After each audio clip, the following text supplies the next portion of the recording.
All right, guys, welcome to another episode of Yeah, I Said It. My name is Aki Osaki. Glad that you finally joined us. Now, I'm wearing white today. I hardly ever wear white during the show because it just makes for bad TV and bad recordings. But I'm wearing white today because I'm dedicating this particular show to people who grew up in church, youth fellowship, singles ministry, religious backgrounds, whether it's mosque or whatever it is.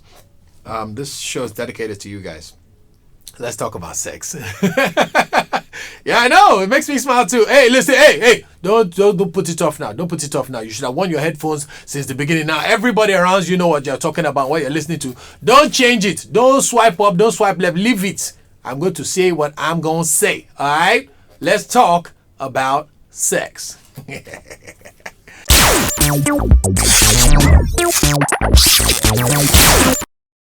I know we've spoken about sex before on the show, but we didn't speak about speaking during sex. So let's talk about talking during sex, talking about sex and talking about, the technicalities of your sex. You've got to learn to open your mouth during sex and be talking.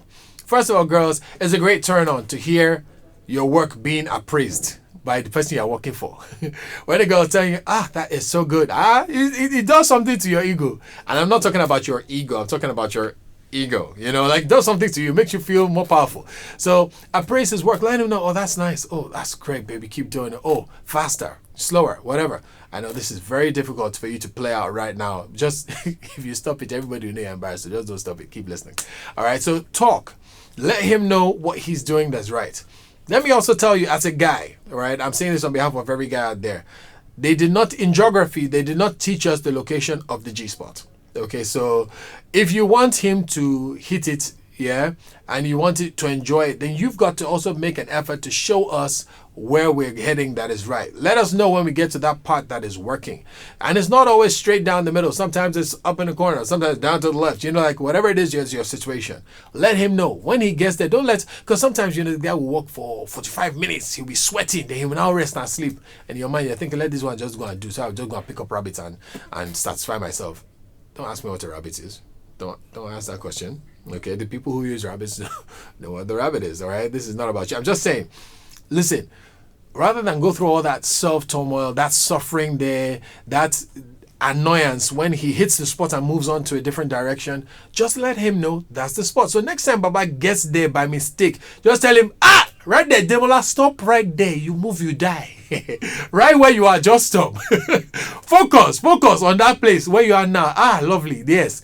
Listen, he will feel good rather than you getting upset over nothing. Just tell him that's the spot right there. That's the spot. And then Demola can drop a pin. Boom. When next you're traveling that road, Google Map will help him. He will find the pin. Boom. And he'll know how to hit it consistently. All right. That's why some people have been married for years and have never reached the climax. They've never experienced any joys of, I'm trying to find a good Christian word for come. You've never satisfied yourself. I said it. All right, so yeah, I said it. I did. All right. See, listen, sex is a very, very natural thing, and you've got to be able to learn. It's like working out.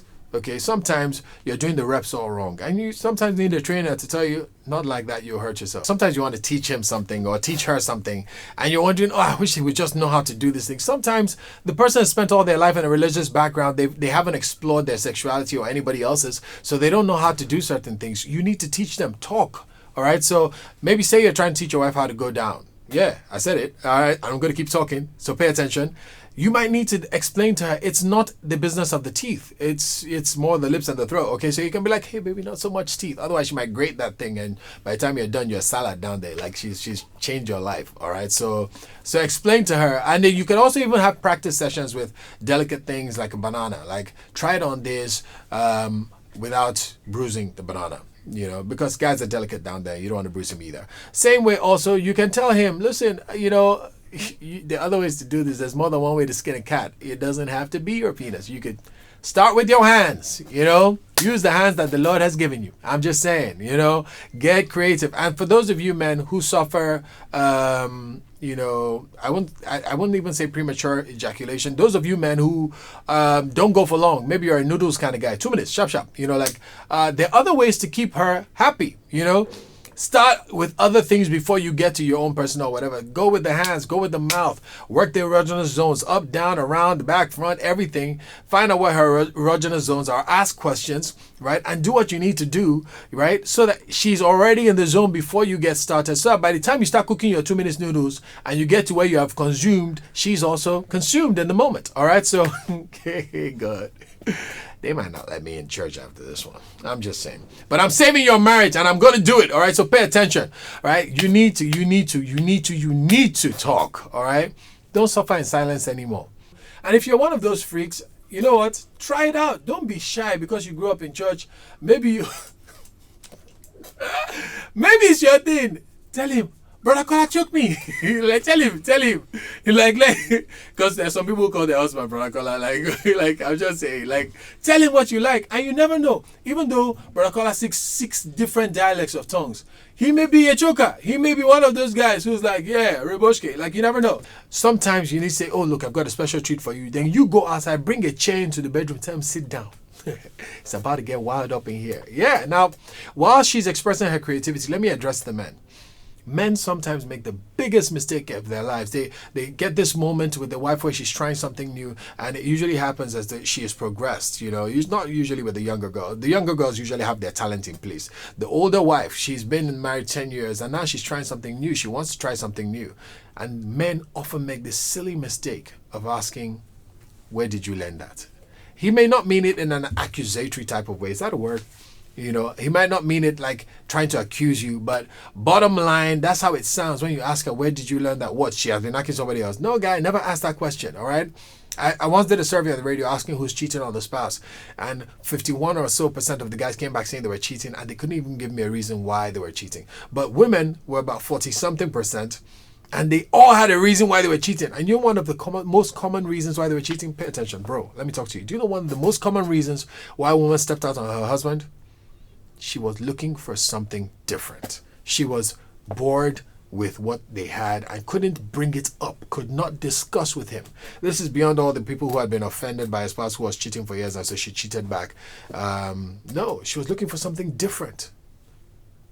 How hard is different? Oh God, when she talks to you, take the instruction of different. If she tells you, okay, we've been doing missionary for 2 years now, Baba, kneel down. You say kneel down now, like get on your knees, yeah? And you know, follow instructions when they're telling you what to do. Listen and learn, all right? Also ask her what for the things that you like. If you've been kicking it, you know, the same way since you guys got married. And by the way, this whole thing, I'm talking to married people. Single people who are knocking the boots, that's on you. Whatever, if you like it, you don't like it. I can't be teaching you ways to enjoy fornication. I'm still trying to enter heaven myself. So, you know, so this is for the married folk. Anyway, so yeah, if you're trying to teach her stuff, you've got to be able to speak to her about it. So talk, say, I like this. Oh, do this, try this. I would like us to try that. Now, last thing I'm going to say before I shut this down is when you hear something that might be a bit, too much for you, because every now and then your spouse may ask for something like anal. That will be like too much for you, right? You can say to him, baby, let's not do that, but we can do doggy style. Yeah, that is so much better than going, God forbid, to Fiakwa, who do you want to eat? No, that place was, oh no, you are disgusting. Listen, you've killed the creativity in your marriage for the rest of your lives, all right? Same way, brother, like next time she says to you, choke me.